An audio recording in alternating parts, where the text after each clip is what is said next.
Ta-dam! Hello, everybody, and welcome to the Grand Line Tourist, the very first episode of this new podcast. I am one of your hosts. I am Eric, and I am, I'm trying to figure out what the best way to put it. I am a fan of One Piece, and if you don't know, you're clicking into this for the very first time. This is a podcast all about One Piece, but it's unique because we're actually going to be rereading One Piece if you're Eric. But if you're Jacob, well, Jacob, why don't you introduce yourself? I am Jacob Jarecki, and I did not even know One Piece was about, spoiler for anyone who's just starting, I didn't know it was about pirates. Yes. I had it confused in my head with One Punch Man, so I am truly the Grand Line Tourist in this podcast. Mm-hmm. Yeah, Jacob is the Grand Line Tourist, but in the beginning here, we're actually not story-wise, we're not actually even in the Grand Line yet. We're still in the East Blue Sea. So for now, Jacob is gonna be the Grand Line Tourist, but in parentheses, we'll say he's the East Blue Tourist. Temporarily. Right. Just a little about this podcast. Overall, we are a One Piece podcast. We're gonna be starting from chapter 1 of One Piece, and if you don't know what One Piece is, I'm gonna get into that right now for you. One Piece is an anime/manga about pirates, about Luffy, about Monkey D. Luffy and his travels through the world of One Piece. If you know anything about anime and manga, it's fantastical, especially this style of manga.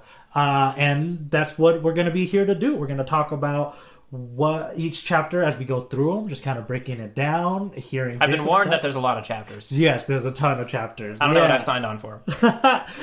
Signed on for fun, Jacob. That's what I like to hear. Yeah, so a little about One Piece overall. One Piece is written by Mr. Eiichiro Oda. One Piece has been going on since 1997. To put that in perspective for us, let's see. I think Pokemon came out in the U.S. around 1998. So 97 is way before, a year before that. So yeah, no, I think I was basically complaining that Super Mario Brothers on the NES did not have a reload option, and I was just crying about it. Right. In 97, man. Maybe Dragon Ball Z for me, because I was exposed more to anime growing up than you probably. Yeah. Because anime was such an important thing for me because it was like Asian American representation in cartoons. At least for me as a kid, I enjoyed that, even though I'm sure I was at an age where I didn't really see. I think I understood the concept of race, especially being born in America, and I think I saw how cool and how much I enjoyed watching like an Asian produced product on screen, which was anime at the time. So, and for me, I kind of came across as I was just aware that this was something that wasn't like the other cartoons that I was watching. It was kind of dynamic in a way that I wasn't used to. Kind of like exciting and scary in that perspective. Like I was like scary only from the fact that like I didn't know how I was going to explain to my parents that I was enjoying this stuff. Like when I when I caught an episode of Pokemon and I was like, I think this is cool. I was like, but I feel like if I tell it to my parents, they're going to be like, that's so silly, And I'm interesting. Yeah. So there's like a fear, like an innate. Yeah, no, because it's something I don't think they had experienced at all, right? Because it's the otherness. Yeah, it's kind of like it's kind of cool what you're doing for me with sharing your love of the manga for One Piece. Yeah, it's kind of like I wasn't ready as a kid to do that with my parents. I was kind of shying away. I was like, I just want this to be my thing that I can just kind of hold and watch. Oh, that's really cute. Yeah. I get that.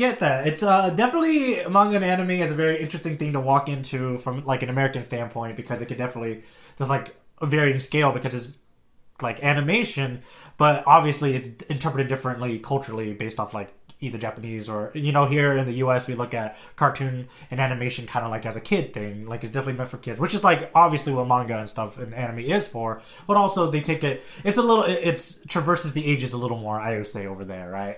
Like a story like One Piece obviously is meant for young boys, that's shonen genre of manga, right? We're pushing the young boy boundaries ourselves, but maybe we got a few years left of it. Oh man, I hope. You know what? We're gonna be forever young. Stories like this keep us forever young. Just to talk a little bit about what we want to do with the show, right, Jacob? We kind of want to, like I was saying before, we're gonna start at the beginning of One Piece, start the journey over. For me, I'm starting the journey over, rereading it, knowing the knowledge that I have. I am currently up to date, which the manga is still going. He started in 97, Oda started in 97, and we're about 1,000, I think we're about to hit 1,030 chapters in the coming weeks here. That's crazy, right? Like that's over over so many years, decades of content. But I'm rereading it, so I'm coming back. I know all the knowledge. I know what's happening. But Jacob, you nothing. Nothing. No. This is the first time. So, if you heard that number of like years and the number of chapters, and you felt like a daunting vision of a stack of books in your head, that's what I have. So I'm with you. So I'll be providing that for this podcast. And I will have to say, when it comes to this, when it comes to One Piece, I say the best place to be with One Piece is being able to binge the story. Because I think when you're a week-to-week reader like myself, I think it's really hard. It's really hard to remember because One Piece has so many characters. You forget the story beats. You forget when things are happening. I think that's the hardest part. So I think the best place to be with One Piece is like, I have an ability to binge a ton, which I was over the pandemic actually. Okay. Because I dropped off of One Piece for about like 5 to maybe 10 years. But over the pandemic, over the 2 years of the pandemic here, I was able to catch up. Oh, awesome. And it was a lot of fun. And I fell back in love with it because I was able to binge like years of content. And it wasn't enough apparently because I caught up week to week. But yeah, so we're trying to appeal to you. We're trying to appeal to you One Piece fan out there who's a diehard fan, you're a week to week reader. But you've told yourself that you would go back and start over in the beginning, or maybe you've never thought that, but maybe this is your opportunity to come back and join us every time for each new episode as we review a chapter and kind of talk about a chapter. Yeah, we want to give you something to, after you read a chapter, to feel like, I want to extend my feeling of I'm just reading this alone in my room and I'm having a great time. What are other people talking about when they do that? Give you an outlet for that sort of discussion. Right. So that's to you, the One Piece fan. But this is for you, the Jacobs out there. Jacobs. The future Grand Line tourists. We'll call you touristies too. You know what I mean? Like you guys, the ones who know about One Piece, or if you're very like Jacob, didn't know about One Piece at all, or confusing One Piece with another anime property. Exactly. This is for you too. This is like Jacob's about to tackle this daunting task. You're about to tackle this daunting task of starting this story from the beginning. Perhaps the most daunting thing I'll ever do in my life. Right. This is like the Odyssey, but worse because there's a lot more. But there's the same amount of ships and mystical creatures. This is for you too. So if you have always wanted to try it, or maybe you thought about it, or you don't know at all, you stumbled onto it. Well, this right here, this is your opportunity. We're gonna stop the podcast. Go read chapter 1. It's a beautiful 58 pages, and come back in and listen to our review and our discussion of it.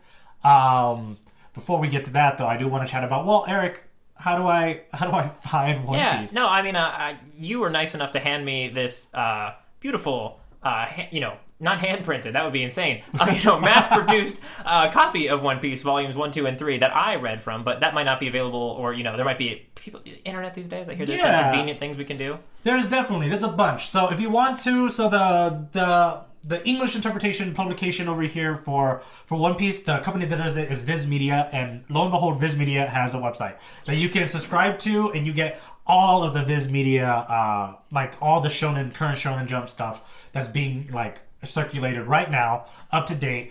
And on top of it, you get to read all of One Piece, and you get everything in the Viz Media Vault, which is essentially everything that's ever been published on Shonen Jump. And if you're fans of Naruto, Bleach, some of the new stuff like Jujutsu Kaisen, Haikyuu, all that stuff's on there, and that's only $2 to $3 a month. So that's a good way. All the chapters are there. I believe there's an app. I don't have that app on my Android phone. I think that's on me. But there is, you can always read it through the browser. Another place I found. Browser. What decade did you grow up in, Eric? Man, you know what? I'm sad that there is no Viz Media app on my phone, but I'm fine. I read it on my Kindle. Speaking of Kindles, you can also get it through Comixology, which is the Amazon comics and manga add-on to your Amazon Prime, which essentially just puts it on your Kindle. Awesome. So I saw that One Piece is on there, so that's pretty cool. So you can probably buy per volume there if you want. And just interesting side bit, I never really thought about reading comics on my Kindle because I was kind of worried about lack of color, but this is mainly black and white. Oh yeah, so, yeah. No. I'm realizing that it probably works better than other comics that I've read in the past. Right. Yeah, and definitely for the Kindles and stuff too. They're so elaborate now, and they're not that bad. But you can also read it on your computer and everything too. And it's on color. Most of the comics now has a digital aspect to their stuff now. So I think you can buy print still and get it digital at the same time. And then last but not least, just the nice book that I gave Jacob, I bought at a Barnes & Noble. So I'm sure if you live next to a Barnes & Noble or a bookstore, or if you want to buy it through Amazon, or if you have like a Japanese themed store around you at a local mall or something, I'm sure they're going to have One Piece. Because One Piece is by far the most circulated piece of manga out there right now. I know that for sure. I think they got that title around 2017 recently. Wow. So they're the most circulated, most sold volumes in the world. Second to none. So this story is popular, it's getting bigger, there's hidden fans of it everywhere. What's the artist name? Dua Lipa, is that her name? Yeah. She recently came out that she was like a fan of it. Yeah. Of One Piece? She had a picture of her in a swimsuit, obviously. And it had the One Piece, the straw hat, Jolly Roger all over it. So, which is the skull and bones, right? It is all over her swimsuit. And if we get to a large number of listeners, you can have Jacob reading One Piece in a swimsuit. Yeah, there you go. on our Instagram to launch. Yes. We'll see. Something to earn. You guys hear that? Yeah, that's essentially what it is. So yes, there's no excuses now. So no, yeah. We'll take a moment. We'll let you guys, pause the podcast here. Go read the chapter. It won't take you too long, I promise. It's an easy, fast read. It's beautiful too. And then come back and join us. Cool. All right, I hope you guys enjoyed that chapter. We're going to go ahead and just do, in case you've already read it like maybe a week ago, you're just getting back to it now. We're just going to do a real quick summary. Yeah, we've been sitting in your queue for a week. What's wrong with you? I'm so glad you clicked play, but it's time to review what's going on. Right. And let's get deep about it. Let's talk about it like it's a 9th grade English class and we're discussing, I don't know, Grapes of Wrath? I don't remember what I You just learned what metaphor meant and you want to apply it to every single thing you've ever read. Because that's what me and Jacob's done for our whole lives. With every piece of media we've ever consumed. So just a brief summary about chapter 1, which is named Romance Dawn also, which is great because that's a reference to, well, this whole arc really essentially, the first 7 chapters of One Piece is called Romance Dawn. I think it's also a reference to Oda's like original stuff that he was working on, I think, back in the day. So he really liked that term. Did you know Netflix is making a live action version of One Piece too? I think you might have mentioned to me before. I didn't really realize it though. Like, is it coming soon? I have no idea, but how fast do I got to read these 1,000 chapters? No, I'm sure it'll take them a while to get there. They have it worse because they actually have to make sets and act. There's gonna be water, right? And we just have to talk about it. But the first episode of that one's also called Romance Dawn. So guys, this term Romance Dawn is gonna be. You're going to hear it a lot. Yeah. So briefly talk about what happens in Romance Dawn. This chapter 1 is an origin story of Monkey D. Luffy starting from when he's a kid. Young Luffy is inspired by Shanks and the Shanks Pirates, who is taking refuge on his home island here. And he is inspired to kind of chase the world and become the pirate king, being inspired by Shanks. Through this chapter, he kind of learns what it means to be a pirate and what it means to kind of aspire to be a pirate. That's essentially everything. You think that's pretty much everything? Yeah, no, I think I might call out the main conflict of this first chapter is between the local townspeople and the pirates and the mountain bandits. Oh yeah, mountain bandits. Yes. I mean, you guys read the chapter. You guys know. Oh yeah, no. Right? So that's kind of what's going on, and yeah, it was a doozy of a chapter. Like this is, I know you were telling me this is longer than most of the chapters tend to be. Yeah, usually the very first chapter of any manga, because if you guys don't know, mangas, they're written week by week, essentially, right? That's why they're black and white, because in Shonen Jump, which is just a publication, they call it a magazine, but it's literally like a giant book. Like imagine going buying a textbook and it's just full of comics, right? Because it has a bunch of different stories in it, week by week, and it's a continuing different mangas that have different chapters in different places. So you could be reading like chapter 200 of Naruto this week and chapter 300 of One Piece too, right? They're all on the same book. So that's the idea behind mangas. But usually your very first chapter, they allow you a little leeway. And if you're, if they really believe in your series, they'll let you do a color page. Like one color page. Oda has gotten many color pages. One Piece has many beautiful in color, like just spreads to kind of open the chapters and stuff like that. Yeah, it's so weird to think about it as at one point this chapter that we just read was in a magazine that it wasn't treated as any greater or lesser, just another manga trying to make its way in the world, and it has come far. But no, I wonder what it would be like. I wonder if readers when they first saw it were as attached to it as we all are now, or if it was a slow burn, to get to that point. I wonder too. It must have been crazy because I've heard that print media is pretty big in Japan still. Okay. Print media, like magazines, all that stuff is still kind of a big deal. Because Shonen Jump is still, they're still printing out paper stuff. I mean, obviously Viz Media. I'm sure Shonen Jump has like their own Shonen app in Japan and all that stuff. So I'm sure you can still get your weekly Shonen Jump through like an app or something. But I know print media is a big deal, and that's kind of like where this started. So yeah. This chapter is a whopping 58 pages. It has a lot to say. It kind of introduces us to Luffy as a character and all that fun stuff. And I have stuff for us to I was saying, there's a lot to say in this chapter, and I'm sure you have a lot to say about it. So I'll let you get us started off, Eric. I think the big thing, I'm going to call it like a gate. Or something that kind of prevents people from continuing or not even try One Piece. And I don't know. If you're one of the few listeners listening to this and you didn't read the chapter and you're like, maybe I'll let Eric and Jacob convince me. A big argument against One Piece is the art. And I wanted to chat with you a bit about the art of One Piece because it's... If you know manga, if you know anime, you've even seen anime aesthetics, which is like... Because anime is so huge now, right? Like, it's such a big aesthetic in video games and pop culture. It's just more accessible. Netflix, Hulu, like almost everything has anime on it now. One Piece doesn't look like that. Right? One Piece doesn't look like what I would describe as generic anime-looking stuff. It's a little bit more cartoony, which I've gone to love because they're very expressive. And I've heard some people call it ugly. Right? The characters are a little ugly, but I would argue like they're just expressive. They're big eyes, they're big goofy smiles and stuff like that. But Jacob, I might if I was going to take that a little bit further, I might say they are stretched. Like they are intense. That's cool. Like because you're reading.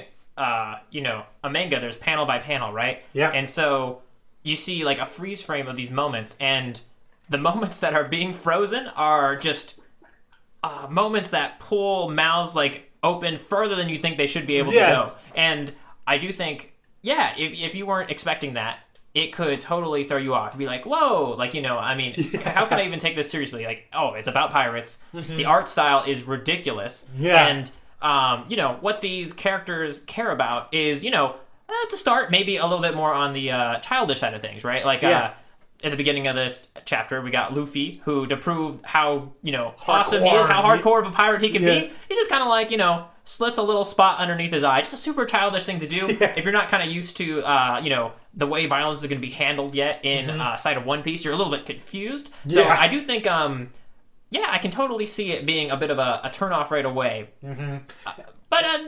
Go ahead. Yeah, and also something to kind of point out, like, this very first chapter, there's a lot more detail in the art than usually, because, remember, it's their first chapter, so they have more than a week to kind of prep for this. I think, understandably, if that, like, Shonen Jump's like, this could be the next big, we're giving you this big first issue, let's spend a large amount of time drawing and putting detail into it. So if you take a look at this first issue, you can definitely notice that the art is a little more crisp. And it looks a little more like, wow. But as you keep going, you can start seeing the week-to-week chapters don't have the same amount of detail. And interestingly enough, I actually think in the middle of this longer Romance Dawn chapter, there is a switch in the art as well. I think so. Readers, you can totally notice it as you go. There's a point where this crispness that Eric is talking about is totally there. It has like an extra layer of, I almost want to say, shading on top of every panel. And then there's a point where it kind of drops. Yeah. I'm wondering, too, if those first few pages that we're talking about were in color.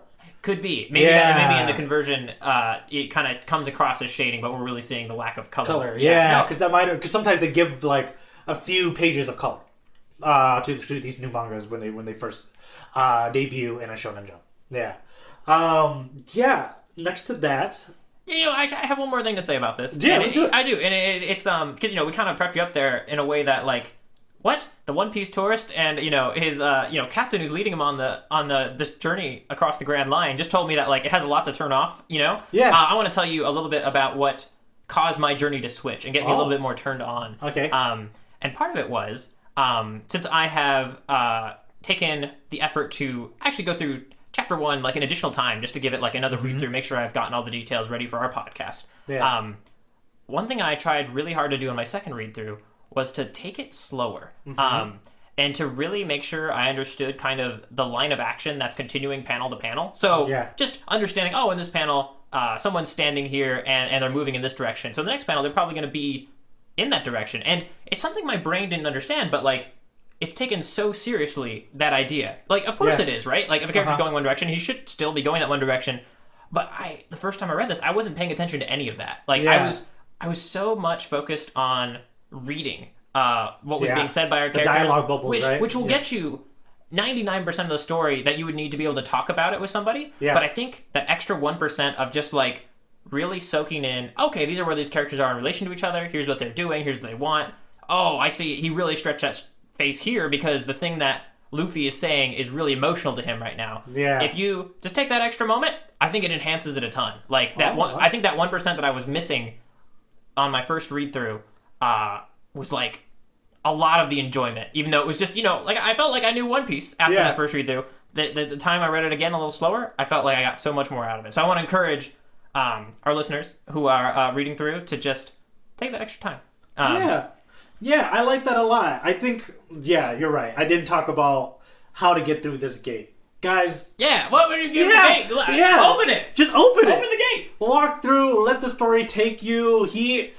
I think the faces, as goofy as they are, as stretched as they are, I think they allow for emotions to be conveyed just so much more easily. And I think as being empathetic creatures as humans are, you empathize a lot with these characters, and they come to life in a fun way that I think the art really lends to.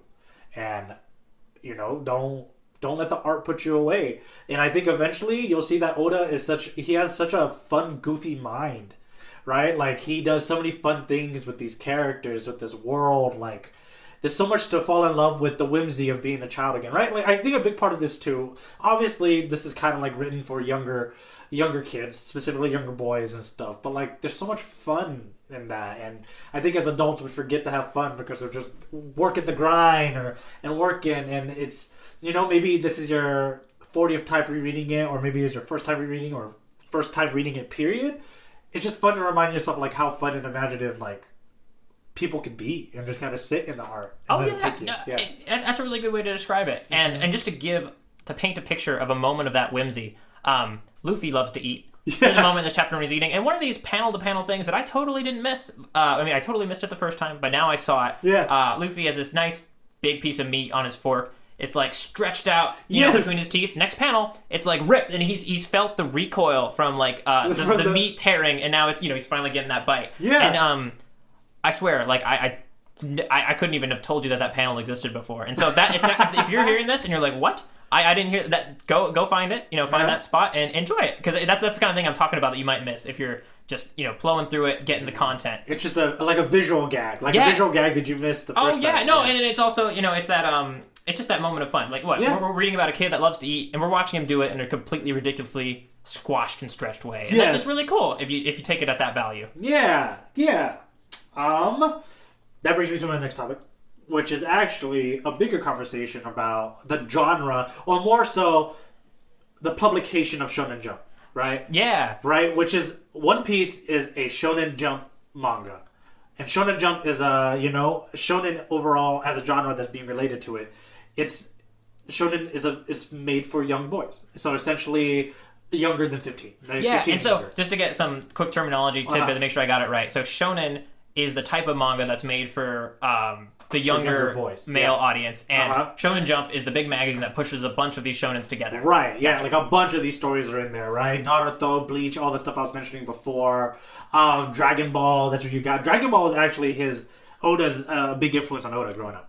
So that was really cool for me to read. Also, he started at like Shonen Jump as an assistant at 17. Oh, he was working on other people's like mangas at the time at 17 years old. So it's nuts. He's been in this industry forever, guys.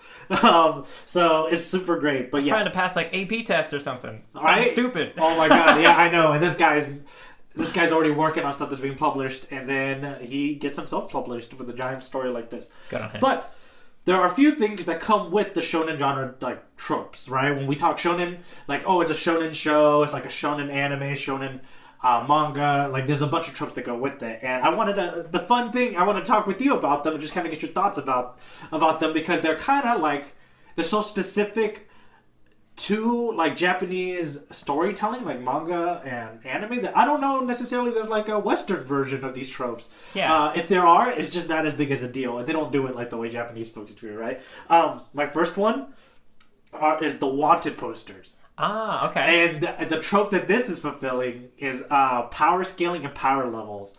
Because shonen usually deals with themes. A lot of the conflict in shonen mangas and anime is conflict is resolved through punches. You fix your problems through punching something or hitting a group of people, right? It's kind of what it's about. Fighting spirit, all manliness, fighting for what you believe in sort of idea, right? Much like musicals resolve conflicts and feelings through music and musical numbers. In shonen anime and manga, it's through punches. Okay. So obviously a very big trope to that is power levels. Who's actually stronger than who? But yeah, the wanted posters, we do see a wanted poster in this first chapter. Do you remember who brings it up? I remember seeing the one that's on the back of the bar. Yeah, there's I would say the antagonist of this chapter mentions his wanted poster. Okay, so it's got to be the king. Not necessarily the king, but the leader of the Mountain Bandits, right? Yeah. Who has a name that is not as memorable as I hoped it would be. No matter, that guy gets his butt whipped in this chapter anyways, right? I love it. How much time they spent just saying how sucky Mountain Bandits are in comparison to pirates, which I think is so funny. Yes, he mentions the first time we meet him as a way to kind of like shove his weight around in the bar, remember? He mentions that he has killed, 20 plus people or something, and that he's wanted for about 8 million berries, I believe, is the currency of this world. That's going to be a trope that comes up over and over again. Wanted posters. No, it's interesting. So this is our level set, right? Whatever number of berries it was, that now we have our first comparison. Right. Now we have our first thing marking in the world of being like, oh, he's 8 million. If someone's stronger than him, then they should be worth X amount more. If they're weaker, then they're underneath and stuff like that. And you were saying Dragon Ball is a shonen, right? Yes. And I limited knowledge. I think the phrase over 9,000. Yes. And so that's another example of level stuff, right? Right. Okay. Like a power levels and power scaling. Most of the time, as a trope, as a contraption for your story, I think power levels are a detriment to a lot of creators because eventually you end up retconning your power levels, because now number gets too big, doesn't feel very good anymore. Right, and it's also one of those things where when you're telling a story, your characters have to change and they have to climb. Eventually the scaling that you set up for yourself isn't going to be working anymore. You know what I mean? It's gonna end up breaking. I think the cool thing that I wanted to mention to you about wanted posters, though, at least in the world of One Piece, is that it's actually based off perception. Okay. Right? It's the perception of how the world or the government of this world perceives this character as a danger. Therefore, it's like an assumption. You know what I mean? It doesn't have to be accurate. Just because this guy's worth 8 million doesn't mean he's actually like that much stronger than somebody worth 5 million. Yeah. Or 100K. It might just mean that the 100K guy hasn't done anything that's caught the attention of the government.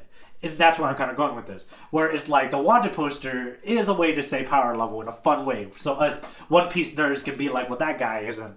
Like, we can start speculating about how much we think the wanted poster for our new character could be, right? Yeah. But essentially, at the end of the day, it's a device that maybe can allow you to do that, but it doesn't have to be accurate. No, that's cool. It basically, things usually become more interesting when they have the potential to be subverted. And it sounds like it's kind of built in. So I really like that idea. So it was very clever of Oda to build it that way. I don't know if that's what he came up with initially, right? Yeah, maybe he was just writing at the time, but it seems like it's going to pan out. And the wanted posters are such a big deal. There's actually like a One Piece mobile game where you like collect them. There's a gacha game where you like collect characters, and they're wanted posters. That's how you like the egg version of like hatching new characters in this One Piece game is you collect wanted posters and then you click on them. And it's like, oh my god, I got Luffy.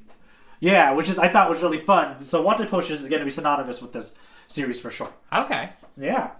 So that was our first shonen trope. We got power level. We got power levels. Yeah. Another big shonen trope is superpowers. Okay. Essentially, and do you want to tell everybody how they do superpowers in this one? Superpowers is you kind of have the phrase "gum gum" followed by in this case, I think the only one we introduced in chapter 1 is Gum Gum. Pistol, Yep. which is Luffy's punch. Right, but By eating the fruit of the Gum Gum there tree. we go. Yeah, That's so, what I yeah, no. That's the way Luffy uses the power. But I guess in general, eating the fruit of the Gum Gum tree is how you got the powers in the first place. So Gum Gum is just the term to his specific fruit. Yes. So, which is really cool.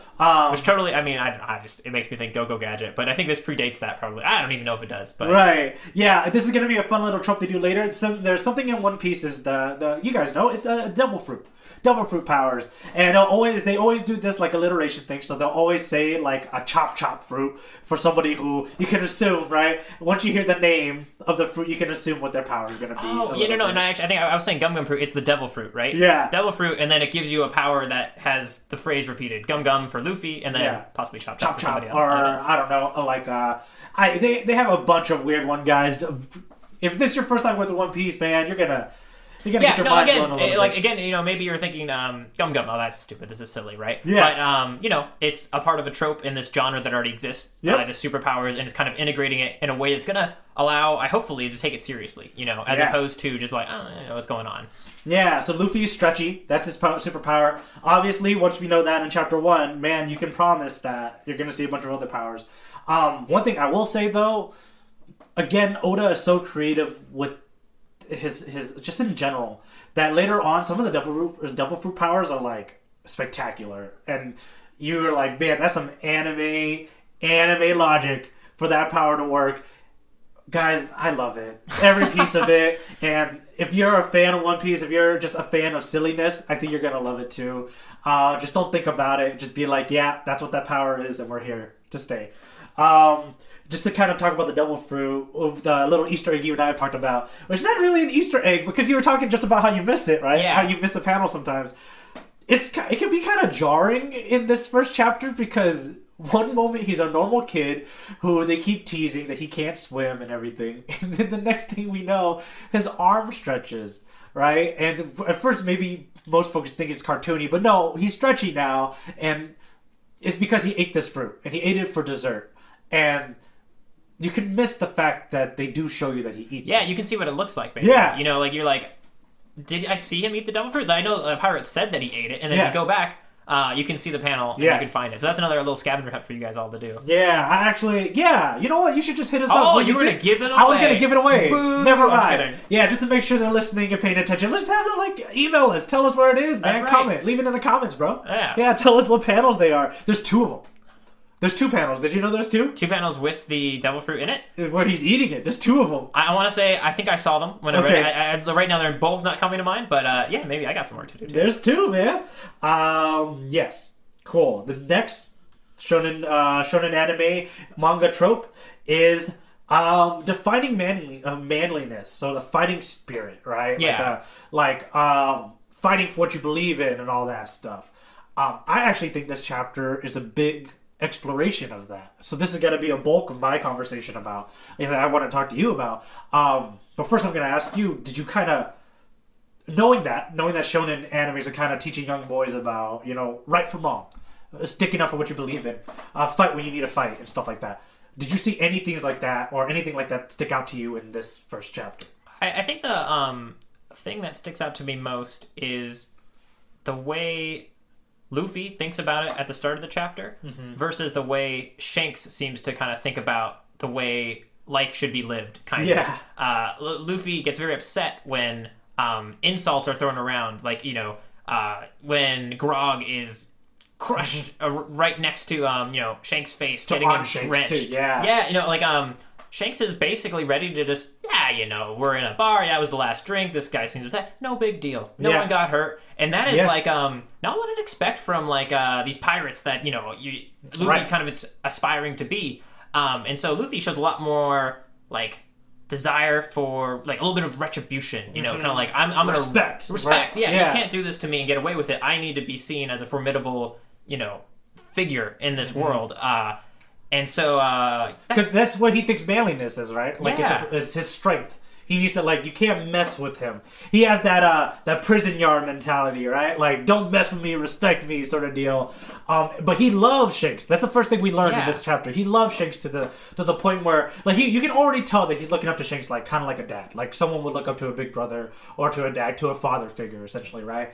So to watch Shanks to watch the mountain bandit break a bottle of grog over Shanks, and Shanks just laugh it off. Yeah. And like clean up. And clean it up yeah, and then the mountain bandits rubbing it in, saying like, "What? So pirates are just you guys clean all the time or something?" And you're just cowards. like, "Oh, geez. Yeah." And this is what Luffy's aspiring to be with his life. That's got to be a bit of like some turmoil for him of being like, "Oh man, this pirate that I looked up to is now just like turning the other cheek, cleaning the floor." Like that's not what Luffy wanted to do with his life, right? Because that's not his perception. He wants the specific thing. At that moment, at least, I actually want to say I think by the end of chapter 1 is actually already a switch in Luffy. Yeah, I don't know. I don't know if he's quite at Shanks's level of dealing with the world, but he's moved quite a far along in that direction. I would say So I love that we're just talking about it because like on page 18 for sure.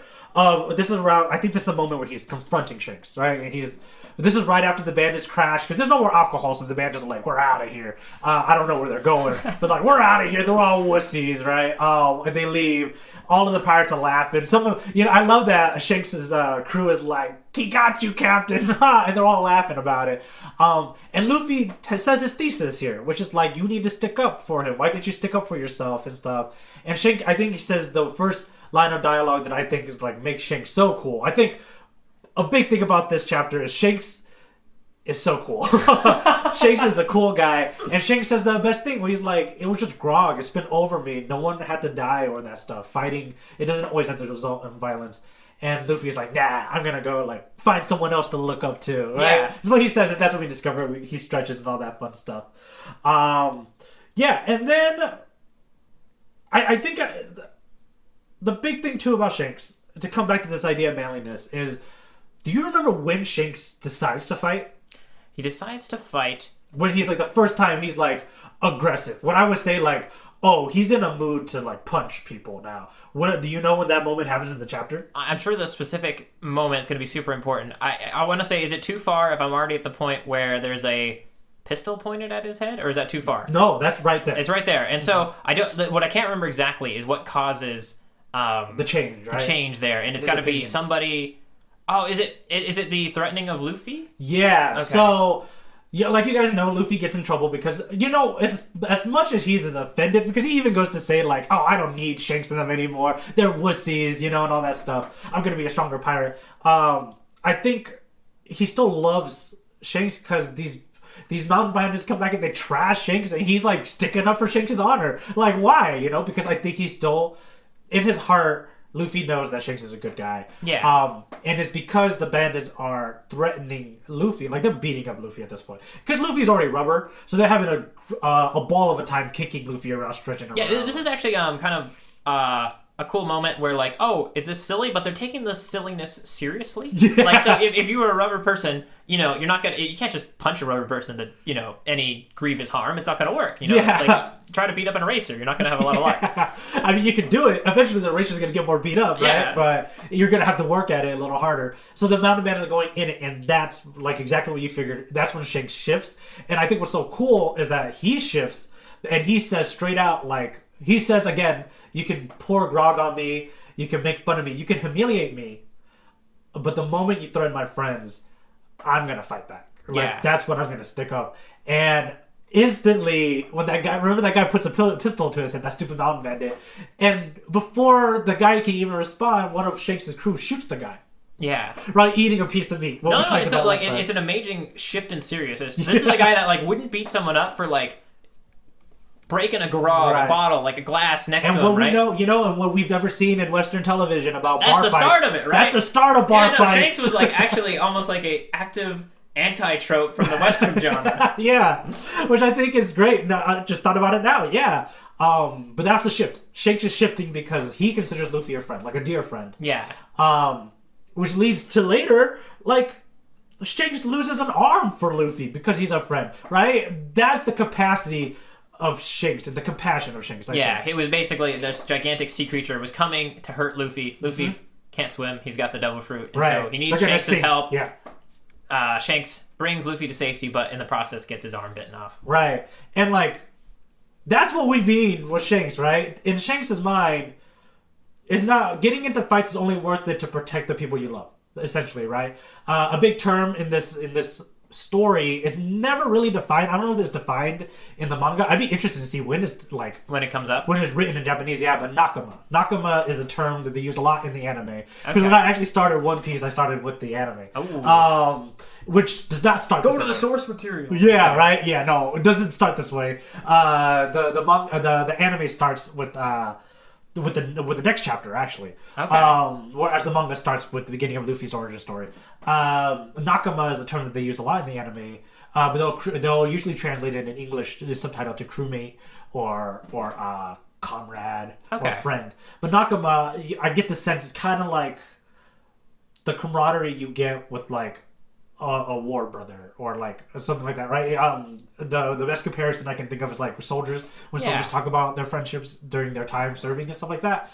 That's kind of what it's referenced to, like deeper than family or as deep as family. Yeah, it may be almost like a different type of family, right? Your lives are on the line together, right? Right. So you're seeing the extent that Shanks is gonna go, because Shanks lost his arm for a kid that he made friends with on a random island in the East Blue. Yep. Right? I mean, that's Shanks, dude. He's dope. I don't know what else to say. You know, he's great. He didn't even punch the sea creature. He looked at the sea creature and told it to go away. That was something I also. Speaking of moments that I continue to like really understand on second reading, there's like it's like a couple of panels of like a stare down. Like sea creature looks at Shanks. Shanks look at the sea creature, like squints his eye a little bit, and then the sea creature, oh crap, Shanks is serious. I'm not gonna mess with that guy. Yeah. And it's like, whoa, Shanks is a bad mofo. Yes. I'm not sure if I'm going to label our podcast as explicit yet, Eric, so I feel like we can get away with it, so I had to say that. No, I don't. Yeah, that's fair. We'll see how it comes out as we continue. We'll discover. Just like it's all a journey. Yeah. It's all a journey. So that's what it is. A big one I want to talk, was definitely about the fighting spirit, about defining manliness, which I think is so cool for Oda to do in this first chapter. Telling young boys, like, it's not always about fighting, right? Because even the lady in the bar who kind of, like, takes care of Luffy was like, you know, maybe being a man isn't always about fighting. And Luffy, like a child, was like, you don't know. You're a girl. I know. Right? How cruel. Right, yes. But I think at that moment, Luffy learns a lot about Shanks. And learns a lot about himself. Like, oh, being a man is about protecting the things you love. Yeah. Right? And protecting the people you love. As opposed to, like, just punching people. My last shonen trope that at least I want to talk to. And we'll continue to hit them as we see them come out in future episodes. Yes. Is the call to adventure, right? Which is kind of a basic for any hero's journey. Yeah. Right. You guys know hero's journey, all that fun stuff. Is always the lead character needs to have a call to adventure. This one, the call to adventure, is actually on page 1, but it's the call to adventure to that whole idea of pirates, which is Gold D. Rogers, which is his name, right? His name is Gold D. Rogers. Oh! I thought I was reading slow enough. I didn't get that one. No, it's not Gold Rogers. It's Gold D. Rogers. There's him telling the whole world right before he's executed by the world government that, you know, I've left all my treasure where I left it. You guys have to go find it, but you have to sail the whole world to go find it, which is crazy, which is great. And that essentially starts the world of pirates. Right, the era of pirates, as they call it, so dramatically in One Piece. That's the call of adventure in this one. Our hero, our main character Luffy, needs to go on a journey. Yeah. Right? No, he's heard about it, and he wants to be the new king of the pirates, right? Right. Yeah, because he's like, I also wrote it down here. He's inspired by Shanks to kind of be Shanks, but be a greater version of Shanks, if that makes sense, right? Like he wants to be Shanks, but now he wants his own pirates. He wants his own crew because his goal is to like overcome Shanks. Yeah, no, it's really interesting with Luffy because when we're talking about how Shanks kind of defined a new type of manliness for him, it's so cool because Luffy, I think, wanted to get into piracy initially. Because for of the power? thing, yeah, because of the, you know, what you get to do. You get to punch things, you get to drink the freedom, grog, go whatever you want, you sail in the ocean, and you have this amazing crew. And I think he thought that you got that through, power. Interesting. Through what he would have expected Shanks to have done at the bar, right? Yeah. And then he learns Shanks didn't get to where he was by doing all that stuff, and that's where I think he learns that, like, oh, I need to figure out how to like do this on my own, you know, and understand, and eventually be his own version, possibly better than Shanks himself. And you know, Luffy says it too. Luffy says, "I realize now that I'm too young to go." Yeah, and that's a very like mature thing for what I'm assuming. I don't remember they state his age in the beginning. I don't think so. Oh, okay, yeah, because he's a kid here. He's obviously a kid because the story, the next half of the last like quarter of the chapter is Luffy 10 years later. Yes. Right? Or going on his adventure, going on his dingy, which is great and fun to talk about. So yeah, last trip I want to talk about Call of Adventure. That's Luffy's Call of Adventure. I'm going to be Pirate King. I need to find a good crew to do that first. I'm ready to do it. And we hope this podcast serves as a call to adventure for all you out there. Ooh. That's right. Ooh, there it is. It all comes around. Don't say we don't come around, folks. That's right. We tie it back. We tie it back. Just a little fun things. The opposite of shonen, mangas and animes that kind of made for girls is called shoujo. Okay. Good example, Sailor Moon. Oh, okay. Yeah. Have you ever read a shoujo? I've never, but I've watched Sailor Moon back in the day. Yeah, I watched some Sailor Moon. I think even like Cardcaptor Sakura is another one, which is really cute. Yeah, back in the day. But there's a bunch kind of geared towards girls. And then I'm going to try to pronounce this right. Seinen is for boys 15 to 24, some older themes. Okay. So a little more psychological, a lot more horror manga and anime is there, and they'll start dealing with the more adult themes and stuff like that, which is cool. So you can definitely see that the manga and stuff changes stylistically for those things. Oh, for the purpose of this podcast, don't read any of those. Yeah, you can. Just read it in lieu and at the same time. Yes. Jacob, anything you want to kind of call to attention or talk about? No, I think we've really hit a bunch, and I actually, if you're ready for it, I think it's time to get to our favorite part. Yes, our favorite part. We're going to get to our panel battle. Imagine that written as the onomatopoeias you'll see in a One Piece. Exactly. Right, in a One Piece chapter, right? Just written in beautiful letters, sometimes being overlaid on top of action. Indeed. And so what we're going to do here is me and Eric have both selected our favorite panel, the panel that speaks to us most from Chapter 1. And I'm going to start by looking at Eric's. I'm just going to make sure which one on this page is it. This one right here. So the one Eric has chosen is we have Shanks putting his hat onto Luffy. Do me a favor, keep this hat safe for me. It's a very beautiful, touching moment. And if I was to describe it in more detail, you got Shanks crouching low to get down to Luffy's level. You know, putting this hat on a boy who's in tears because the boy just can't quite, I don't think, understand why Shanks has been able to do this for him and to inspire him so much and to like lose an arm for him. Yeah. I think so. I think that's. Yeah, I think a lot of what Luffy. This is crazy for me to say this because Luffy's technically a child at this point, right? Yeah. It's crazy for me to say something like, I think when Luffy says, I need to still grow up before I'm too young to go on this journey. I think he's saying like I need to understand why someone will give up an arm for me. Why would Shank do that? I love that panel so much because he's giving the iconic straw hat to Straw Hat Luffy. Yeah. Straw Hat Luffy. He's gonna name himself that. That's what they're gonna know him as for the next guys from '97 to right now in 2021. He's still Straw Hat Luffy. You know? And it's all because of this panel. Because of this panel right here, and it's really touching. It's very much like Shanks, like Luffy's father's figure, putting on his hat and being like, "Well, I bet you will be a really great pirate. Essentially, give it back to me when you're a great man." Yeah, which is like touching, man. That stuff has been getting to me way too much. But Eric's wearing a hat right now. I am. Did your dad give you that hat? No, I bought this hat. Dang it! I was gonna wear my One Piece hat, but I didn't. I'm sure the listeners are as disappointed as I am. Indeed. But I wanted to ask you. This is a really deep question. Okay. And then I'm sneaking into our panel battle, No, which is, do you have someone in your life that you can kind of see as a Shanks inspiration? Yeah, I did not prep you for this question. No, whatsoever. it's a great question. A couple people come to mind. Wow. Okay. Well, actually, not a couple people in the mind. Really, I do have. There's a obvious first answer that I would like to give. I won't call them out by name, but I have a coworker from my the last job that I was at, and to get a very short story. Yeah. Basically, there was a time when I was like feeling.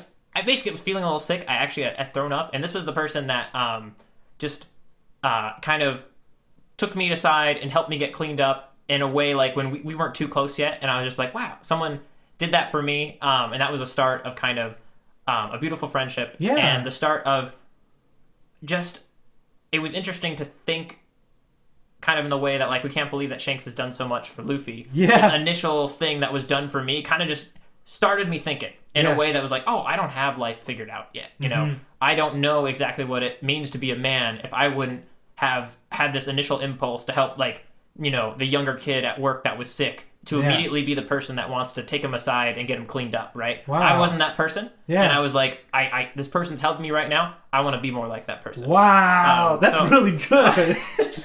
Yeah. Well, because it's like kind of like, I was just thinking right now, in both your example and in One Piece, both of these figures, they show it through kindness. Yeah. As opposed through violence, which is like not what you think of when you think of a fight anime and manga or a shonen fight anime and manga, right? You would, like I was saying before, they solve most of their issues through punching, right? Their philosophies are usually battles of actual physical battles, right?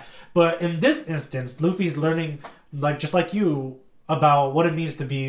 I'm even gonna take away the word man from it. Oh yeah. I'm gonna put like how to be a human, like a human. Just like a full human in this world. No, definitely. Kindness. I think the word man sadly gets thrown around usually for just being like a good person or being a good member of humankind. You know, right? Like, how to be the kind of person that would do those sort of things. Nice, you know? man. I love that answer. Oh, I'm glad you do. Yeah. Yeah, no. Did you? I guess when you phrase that question to me, we don't have to go into it too deeply. But like, did you have an obvious answer for that question for yourself? Yeah, I think the first two that comes to my mind is my dad and my brother. Okay. Both of them, like easily, I think is my. I'm gonna call it your Shanks moment, and I hope everybody can like reflect at this moment right here, or maybe even pause the podcast for a second to think really deep. To see if you have like a Shanks moment of one time somebody you really look up to saying something. Like doing something for you, and you can kind of be like, yeah, I want to kind of be like you. Maybe adopt your philosophy a bit, and maybe that's the way to live through life because I want to be like you. And I think my father and my brother both have done that to me at different points in my life too. But obviously, you're gonna have mini Shanks moments in your lives. I hope. Yeah, no, right? It's good. Try not to ever stop having them. You know. And then maybe try to give a little Shanks. Yeah, moment, see right? if you could be a Shanks for somebody else. Yeah, exactly. Cool. So that's my favorite panel. All right. Now I'm going to pass over to Eric, okay. The One Piece, so that he can see my favorite panel from Chapter 1. It's hard to pick a favorite panel. Like, now that you're... I think this one speaks to me, though. It's right here. This one right here? Yes. Okay. Much more towards the beginning of the chapter. Yes. And this is go ahead definitely... what is this? Like page... Whew, oh my god, yeah. The beginning of this chapter. Okay. It says it is a cornered panel, it looks like, on the bottom left-hand side, and it says, "Hey Luffy, what are you up to now?" And the village is at peace, which is the little exposition box, right? Yeah. So what do you see happening? Yeah, I'm going to describe the scene a little bit. Little Luffy is sitting on top of... I forgot what that thing is called on the tip of the boat. We need to start learning more ship terminology if we're going to talk about One Piece. Terms. Yeah, you are right. It's like the little... I want to say it's the prow. It's like the cool little graphic, I would say, the decoration on the top, the hood ornament of the ship. Yeah, the hood ornament, the front of the ship that, Yes. So we see a tiny Luffy standing on top of that. It is kind of like a wide shot, so you kind of see like an establishing shot, and it's him by himself. Not only, this is part of his proving how hardcore he is, I think, is him standing away from everybody, standing on this very dangerous spot, which is kind of like a fun trivia fact later that I'm going to just put in now, so you know. Yeah. This actually becomes Luffy's favorite spot on his own boat. Oh. Yeah. Well, I did know, I think, eventually, I think you see him sitting up there quite a bit. Mm-hmm. Okay, no, cool. Yeah, so this is really cool. Wow, okay. So that's what's happening. He's announcing, the crew is like, "Hey, Luffy, what are you up to now?" Obviously, we're reading the text, so we don't know what the emotion behind that is, and just young Luffy saying, because he's about to cut himself. Yeah. Did I hit on any of the reasons why you like this? No, I think you did. I think you mentioned that it's a landscape. It's kind of... This is... I think for me, I like it that it's kind of a little less extreme than a lot of the other panels, you know? Okay. I think it's probably maybe a recurring thing for me that a lot of my favorite panels may be the ones that are a little bit more landscapey, establishing sort of shots. Okay. And this one in particular, because of the way it positions Luffy, because it almost seems ridiculous. Like, what is this tiny kid doing so far up on the hood ornament of the boat? And this was another example of where I felt like slowing down helped make this moment far more impactful. Because I knew Luffy went and proceeded to cut his eye, and I remember that from my first time reading chapter 1. But I didn't realize he was doing it like at the top of the boat, like, hey, everybody at the crew, look at me. Yeah. And everyone's like, what's stupid Luffy doing up there? It's like, if you really start putting it together, these moments start to hit and make more sense, even in their goofiness. Yeah. Like, and so that one is kind of like a good mix of all that together, shown in one panel. Yeah, I feel like And because I feel like I know the Shanks pirates a little better now too. I know they definitely. I just imagine a bunch of frat guys like looking at this dumb kid, being like, "Oh, Luffy's climbing up to the hood ornament again," and they're like, "I wonder what he's gonna do." So like they're getting much more like that line I was saying earlier. We don't know the emotion behind it. I think I can infer, knowing these pirates, they're probably just laughing their butt off. Oh yeah. Like, oh, what's Luffy doing? Hey, Luffy, what are you doing, bruh? Yeah, you know what I mean? Like, that's what the modern Shanks pirates would be yelling at him. Oh yeah. Right? Like, go, yeah, do it. You know, like, essentially to them, you know? Scar yourself for life, man. Yeah! I love it, Jacob. That's a cool panel, dude. Yeah. Oh, this is a fun segment. I know, I like it. And you know, it may not seem like we're battling too much, but you can help stoke the flames of the battle by, you know, letting us know which panel you preferred of the two that we brought together, or even let us know your favorite panel. Oh yeah, pitch your favorite panel. Yeah. And explain to us in detail why. Yeah. In detail may sound scary. If you don't want to go too far, just, you know, let us know. Yeah, you know? maybe if we like it enough, we'll read it next week. Exactly. Oh, or next week. Or next week. Or next.